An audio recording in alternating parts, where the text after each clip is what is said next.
Yeah, so initially I wanted to be a nurse, and I applied for university through UCAS, and nursing at the time was bursary paid for, so I had to do maths and English tests, and unfortunately I failed the English tests. I know now that I'm dyslexic, which is probably the reason I failed them all. And then because I failed at that, I switched and I went for forensic science, which is probably the one I wanted to do more anyway.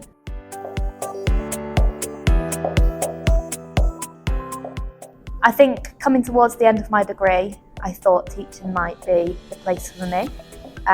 So during the lockdown, I did an online teaching qualification, and then I did a number of sessional roles. So I've worked at a number of universities doing part-time lecturing, and then I was lucky enough to get a full-time position at Wrexham University.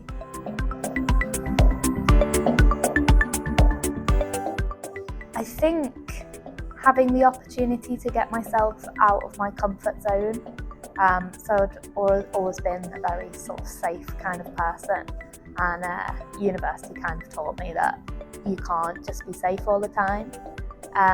So I kind of took university head on and participated in literally everything and anything outside of the core subjects, and I think actually it just made me a lot stronger of a person, and actually it gave me the skills to do loads of things that I couldn't previously do.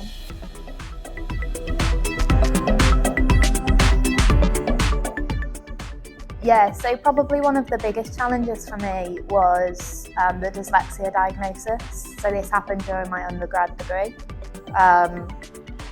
My lecturer at the time actually picked up on it, and I don't know what it was, spending 2 weeks with me, she was like, you need to go get tested. And I did, but once I'd got that all tested and approved on the certificate, actually university just became so much easier because I was getting the support that I needed.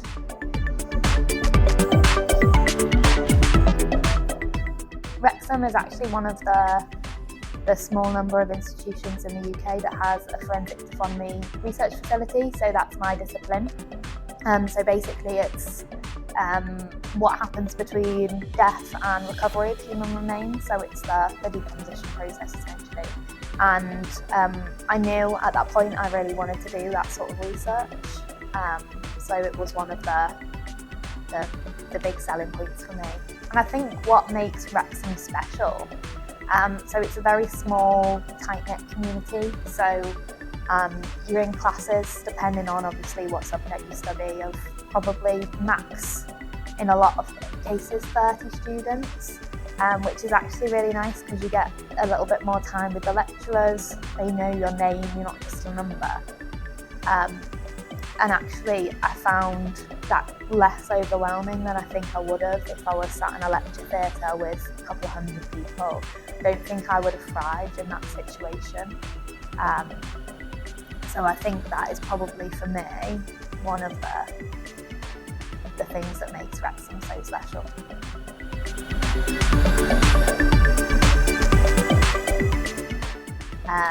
A lot of people think it's not for them, particularly mature students, so they're kind of worried about coming to university, and actually it shouldn't be a massive scary step. You're just coming to do something you enjoy for 3-4 years, so actually I think just take that opportunity and just run with it.